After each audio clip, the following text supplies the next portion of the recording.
नमस्कार साथीहरु, मेरो यो लिलु युट्युब च्यानलको तर्फबाट चाहिँ कुरिला हो। यो कुरिला चाहिँ मैले खान्थे अलिअलि, अहिले चाहिँ अलिकति खासै यो टुसा निकालेको देखेन। यो वर्ष त अलि खान पाएको छैन।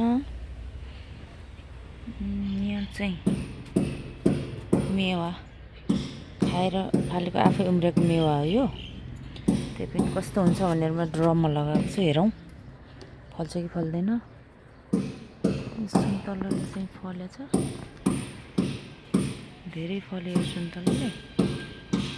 यो पनि अब नयाँ आयो, अर्को वर्ष फल्छ होला सायद। यो चाहिँ मेरो बगनबेली। त्यसपछि यो चाहिँ बेमौसमी गोदावरी। यो चाहिँ मेरो सानो गमला। यो दहीको भाँडो फाल्न माया लाग्यो। त्यसपछि एउटा खुर्सानीको बोट रोटेको यति राम्रो फलेछ। अन्त कति फलेछ।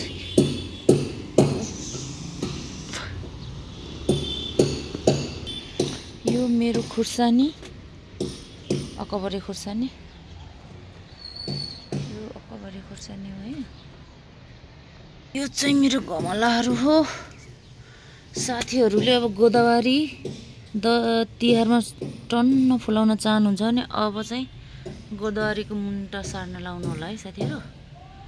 मैले यसरी गोदावरीको मुन्टाहरू सारेको छु, सरेछ। यो हो मेरो कालो हलेदो, यो नि औषधि हुन्छ। यो चाहिँ मेरो रोजमेरी, मेरो मसला। यसले चाहिँ कपालहरू पनि राम्रो गराउँछ। यसको झोल लगाएर कन्डिसनरको काम गर्छ यसले। कपाल झर्न पनि रोक्छ। यहाँ पनि अलिकति छ। यो पनि अकबारी हो, यो पनि अकबारी छ यहाँ। यो मेरो ड्रागन भइहाल्यो। अब यो काँक्राहरू झ्याङ्गिँदैछन्, हेरौँ कतिको फल दिन्छ। मैले हिजो मात्र फेरि मल थपिदिएको छ। अब 1-2 दिनपछि यो कालो भएर आउँछ। मेरो उखुबारी, यति उखुले पनि निकै खान मिल्छ। कहिले कहिले पूजाहरू गर्दाखेरि मलाई काम लाग्छ, त्यसैले म यो उखुलाई चाहिँ छुटाउँदिनँ। यो पनि मेरो ड्रागन हो। यी सबै फुलेर सबै अडिन्छ भन्ने छैन है। फुल फुल्छ अनि मर्छ, यिनीहरू मात्रै अडिन्छ। अब यो गयो, यसरी जान्छ, सबै अडिँदैन है। सबै अडिने भए कति खानु हुन्थ्यो। यो पनि गयो, थोरै रहन्छ। अब यिनीहरूमा चाहिँ रहन्छ कि भन्ने आशा छ।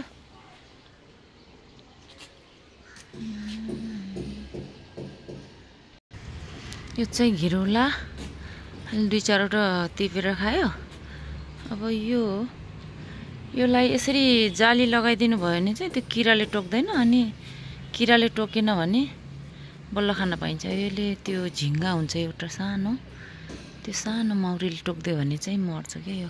मर्छ भन्दा नि किरा आउँछ, अनि बढ्न नि पाउँदैन, अनि मिठो पनि हुँदैन खानलाई। अब यहाँको टिपेर खाएको। अब यो अर्को फल्यो भने चाहिँ अर्को फललाई लगाउनुपर्छ। यहीँ झुन्डिराखोस्। यहाँ पनि यसरी लगाइदिएको छु। अब यहाँ चाहिँ कर्कुलो छ, काँक्राहरू छन्। यो कर्कुलो, यो फुल चाहिँ 12मासी फुल हो। कति भयो होला 2-4 महिना यसले फुलेको अझै यति फुलेको छ। यसको गुण चाहिँ यस्तो 12मासी, त्यही भएर यसलाई 12मासी फुल भनेको रहेछ है साथीहरू। यसलाई खासमा मैले यसलाई घिरौला भनेर सारेको होइन। अनि पसलले पनि घिरौला भनेर दियो, तर यो पछि त तिते करेला पनि निस्क्यो। अस्ति 2-3वटा जति टिप्यो। सानो सानो बतिलाहरू लगाइरहेछन्। अब यहाँ झिलिली फरिरहेछ तिते करेलाले। अब कति खानु हो, घिरौला भनेर रोपेको तिते करेला। घिरौला अनि तिते करेला निस्केपछि के गर्नु, त्यही पनि स्वीकार्नै पर्यो। यो पनि नाम थाहा भएन, यस्तो राम्रो भएको छ यो हरियोलाई। फुल 2-3 वर्ष भयो मैले फुल देख्न सकेको छैन। घर यो चाहिँ राम्ररी देखेछ। मैले हिजो मात्रै यो कागतीलाई भाँडो फेर्दिएँ। यो 12 मासे कागती अब अलि राम्रो भएर आउँछ भन्ने आशा छ। हिजो यहाँ छाँटछुट गर्ने क्रममा यो गाभा चाहिँ उखुल्नु परेको थियो। उखुलेर फेरि रोपिदिएको छ। अब खाने हुन्छ होला सायद। मैले चाहिँ यो काँक्रा भुइँमा किन लाएँ भन्दाखेरि यो भुइँमै झङ्गाएर खानु पर्यो। यो माथि ठाउँ पनि भएन। यहाँ के रोप्ने भने अब धेरै पानी भयो भने जमेर राम्रो हुँदैन। त्यसैले मैले काँक्रा लगाइदिएँ। राम्ररी झ्याङ्गिरहेछ नि यहाँ। अब यो चाहिँ असार साउन खाने हुन्छ होला सायद। यिनीहरू चाहिँ फुलको बिउ। यो मर्सुरी हो।